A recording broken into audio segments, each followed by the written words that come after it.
Throughout this initiative of Echo, I have spoken a lot about mental health.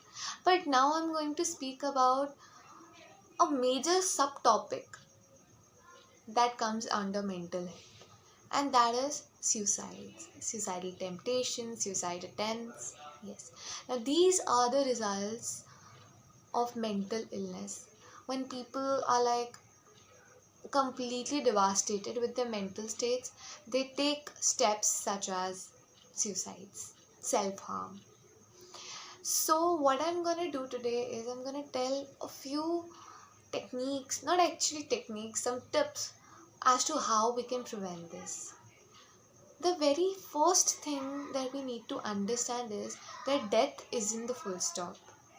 I believe in reincarnation.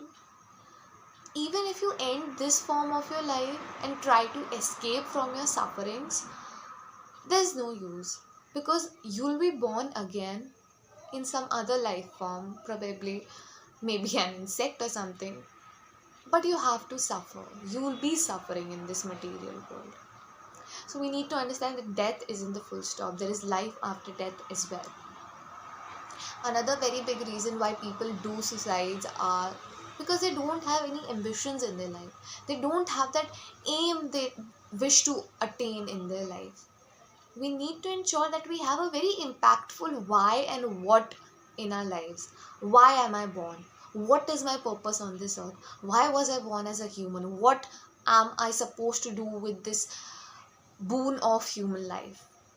More bigger your why is, more bigger your what is, more meaningful your life would be. And you'll be like, okay, I have to fulfill these ambitions. I cannot end my life like this. So this is the other thing. Now the next thing that we have in place is the surroundings we have. The community you surround, the family from where you belong to, that causes a really big impact on your mentality and your mental health. So we, as citizens of a developing nation, we need to ensure that people are made to feel comfortable about sharing things.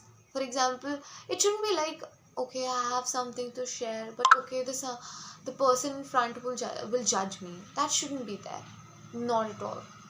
So what we can do is we can make people feel comfortable, that okay, it's normal, you can share with me. You need to assure them, I am here, I'm listening to you. You don't need to be afraid or shy or anything like that.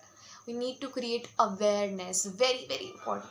Awareness, we need to create awareness that mental health is as normal as physical health. Mental health treatment should be accessible to all.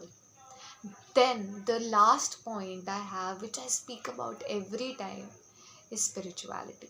Bring spirituality in your life, because when you bring spirituality in your life, you get a very high vision of life. You can see life from a broader perspective, and then you feel that okay, the problems that I'm having right now are actually very minute and I can face them. So spirituality brings that kind of positivity within you, that feeling that okay, I can do this and these problems are not bigger than me. I can do it much better. Keep meditating, meditate regularly, 5 minutes, 7 minutes, 10 minutes, whatever you feel comfortable, but meditate regularly. And I assure that once you start meditating, within a month or so, you'll see visible differences in your mental state, in your life as a whole, in your relationships around you, and there are unlimited benefits to that. So those were my points on these things, on suicide attempts. And I sincerely address all the people out there who are in a haste to end their lives. Try living for people like you, whom you think that okay, if you are suffering, that means that somebody else might also be suffering.